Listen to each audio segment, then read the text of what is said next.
Professor Adalto Lourenço, uma das críticas mais comuns que, não precisa nem ser cientista, pessoas mais esclarecidas um pouquinho, fazem a narrativa da Bíblia, do livro de Gênesis, é em relação ao dilúvio. De onde veio toda aquela água lá? O senhor falou no bloco anterior sobre a água do planeta Terra e provou que a água do planeta Terra só é do planeta Terra, a água dos cometas é diferente, e isso é bem interessante. Mas de onde veio a água do dilúvio? O dilúvio é um mito ou é um fato que a ciência pode provar? E se pode, ele é global ou localizado? Essa é uma pergunta também muito interessante. Olha só, existem cerca de 250 relatos espalhados pelo mundo todo. Os aborígenes da Austrália têm, vários grupos na África, inclusive os pigmeus possuem, ou seja, 250 grupos espalhados pelo planeta todo. Tem o seguinte relato, se nós pudermos resumir nos elementos principais. Um dos seus antepassados teria salvo os animais num barco por causa de uma grande inundação causada pela ira dos deuses ou de um deus. 5 elementos. A pergunta científica, no fundo é matemática, que nós temos que fazer é o seguinte: qual a probabilidade de 250 culturas terem inventado exatamente a mesma mentira? Ou seja, nós não estamos tratando com um mito. É algo que ficou guardado como parte, como memória coletiva de todas essas culturas ao longo de todos esses anos. Esse é o primeiro ponto importante. O segundo ponto, que é muito interessante, a pergunta de onde teria vindo toda a água. A Bíblia diz que a água não veio de cima. A Bíblia diz que romperam-se as fontes do grande abismo. A água veio de baixo. Em 2013, no estado de Rondônia, foi encontrado um diamante, sendo que 1,5% da sua massa é água. Isso significa que o planeta Terra já teve um oceano gigantesco lá embaixo. Não está mais lá. Ajuda? Mas não é fogo que tem no centro da Terra? Isso tem que descer bastante. Estou falando assim de mais ou menos uns 50 quilômetros de profundidade. Lembra que se nós descermos, são mais ou menos 6.370 quilômetros descendo. Estou falando só de uns 50. Só para falar nisso, para as pessoas terem uma noção, se a gente pegar o que a gente chama de crosta terrestre, a terra firme, essa parte que a gente está em cima, e compararmos com um ovo, ou seja, se nós fizéssemos um ovo do tamanho do planeta Terra, a casca do ovo seria muito, muito, muito maior do que essa casquinha que a gente mora em cima dela aqui no planeta Terra.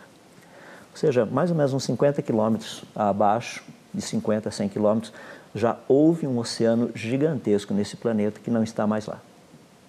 Então não foi chuva? Não, a chuva foi o resultado dessa água vindo de baixo. Esse é o resultado. Como assim? Se a água vem de baixo, ela não chove? Lembra que ela está sob pressão. Teria que haver uma rachadura para essa água sair lá de baixo. Ela jorrou. Ela jorrou. Isso caía como abundante chuva. Que é mais ou menos não é a descrição que nós temos lá. Então, a física e a mecânica do dilúvio, examinando o que nós temos no planeta Terra, tanto na geologia do planeta e tudo mais. E isso que causou a divisão dos continentes? Sem dúvida. Tem que ter uma rachadura, para essa água sair lá de baixo. Já percebeu que dá para encaixar a América do Sul com a África? Isso tem a ver com as tais placas tectônicas? Sim. É o movimento delas. Hoje, as tectônicas estão mais ou menos assim. Se você pegar a América do Sul e a África, a distância é mais ou menos de 3.000 quilômetros e a velocidade de afastamento é de mais ou menos 2 centímetros por ano, que é quase a velocidade que a nossa unha cresce por ano. Tá? Se você fizer uma continha rápida, você vai perceber que para afastar 3.000 quilômetros a 2 centímetros por ano, demoraria 150 milhões de anos. E as pessoas falam, mas a Bíblia está falando de uma cronologia, aí, um dilúvio de mais ou menos uns 4.500 anos atrás. Ou seja, teria demorado 150 milhões de anos. 150 milhões de anos se a velocidade de afastamento for constante. Quem garante que foi constante? Pelo que tudo indica, não foi constante. Eu coloco isso de uma forma bem simples. Na física, a gente resolve coisas de uma forma bem básica, bem natural. Um carro viajando a 2 centímetros por ano, se bater num poste, ele não vai amassar. Sim. Olha as cordilheiras de montanhas, que são esses amassados que a gente tem na face do planeta. Não pode ter sido a 2 centímetros por ano. Foi um cataclisma. Foi um cataclisma. Foi muito mais rápido no passado. Hoje não é tanto quanto já teria sido no passado. Como teria sido o processo, doutor? Se você tem água na parte de baixo dessa crosta terrestre e essa água está saindo, você tem os processos de aquaplanagem ou hidroplanagem. Certo. Ou seja, você tem rocha em cima de água. Como é que funciona? Você pegar uma pedrinha, vai lá no lago e joga a pedrinha, ela sai batendo na água e sai pulando. Se você está um dia dirigindo o seu carro na estrada e está chovendo muito e você vira bruscamente e o seu pneu talvez se não tiver uma boa aderência, o seu carro vai aquaplanar, vai escorregar em cima do asfalto. Mesmo processo. Então, se você tem água aqui embaixo, uma ruptura, você tem que ter essas placas se movimentando. Movimento mais rápido porque tem água embaixo. E essa água secou? Essa água deve ter chegado até a superfície do planeta. Não pode ter sido muito, mas o suficiente para inundar o planeta todo. Com o movimento das tectônicas, você começa a ter compressão e elevação. Em outras palavras, se você pegar a área do que teria sido a Pangeia no passado e somar com a área de todos os continentes hoje, você vai perceber que a somatória das áreas dos continentes hoje teria sido menor do que a área da Pangeia. O que significa? Essa área foi compressa, comprimida e elevada. Então nós temos cadeias de montanhas e outras coisas. E é possível dizer, por exemplo, que o deserto do Saara já foi um oceano? Sim, porque nós já encontramos até fósseis de baleia lá. Fóssil de baleia no deserto? É.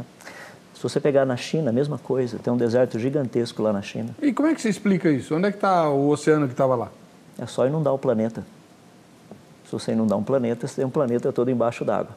Não é interessante que dá para a gente fazer algo assim bem simples em laboratório? É o seguinte, nós estudamos aquilo que se chama densidade. Se eu pegar uma bola de isopor de 10 centímetros de diâmetro e uma bola de chumbo de 10 centímetros de diâmetro, a bola de chumbo é muito mais pesada do que a bola de isopor. Por Isso quê? é diferença de densidade. Diferença de densidade. Qual seria a densidade de um peixe dentro d'água? A densidade da água, praticamente. Porque se for muito maior, ele afunda, se for menor, ele só fica boiando. Qual seria a densidade de um anfíbio dentro d'água? Um pouco menor do que a densidade de um peixe dentro d'água. Qual a densidade de um réptil dentro d'água? Menor do que a densidade de um anfíbio dentro d'água. Qual a densidade de aves e mamíferos dentro d'água? Aí depende do tipo de pena, pelo, coisas desse jeito. Mas seria menor do que a densidade de um réptil dentro d'água. Vamos pegar os 5, desculpe. Temos peixes mortos, anfíbios mortos, répteis mortos, mamíferos e aves mortos, todo meio de uma misturada de lama e água aí. Se eu produzir pressão e descompressão no meio dessa água e dessa lama, os que têm densidade maior afundam, vão mais para o fundo. Os que têm densidade menor, quando eu produzir um processo de descompressão nesse sistema, os que têm densidade menor sobem. Deixa eu colocar da seguinte forma. Vamos imaginar que o planeta Terra estivesse totalmente inundado com água. Lá embaixo você tem água e lama e animais mortos misturados no meio de toda essa água e essa lama. Maré alta, compressão. Maré baixa, descompressão. Maré alta com compressão faria com que os que têm densidade maior afundassem. Densidade maior qual? Peixe? Não. Peixe são os peixes, estão lá embaixo. Densidade menor seriam mamíferos e aves. Ou seja, quando você tem maré alta, a pressão é maior, os que têm densidade maior afundam. Maré baixa, densidade menor, os que têm pressão menor, os que têm densidade menor sobem.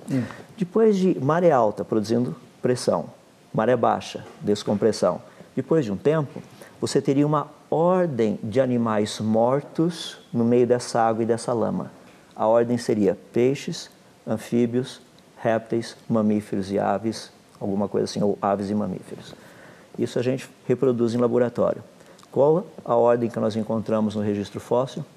Peixes, anfíbios, répteis, mamíferos e aves, aves e mamíferos. Então está provado que houve o dilúvio. Foi universal? A pergunta é, por que Deus iria pedir para Noé construir um barco, sendo que aves e animais migram de um lugar para outro espontaneamente? Está respondido.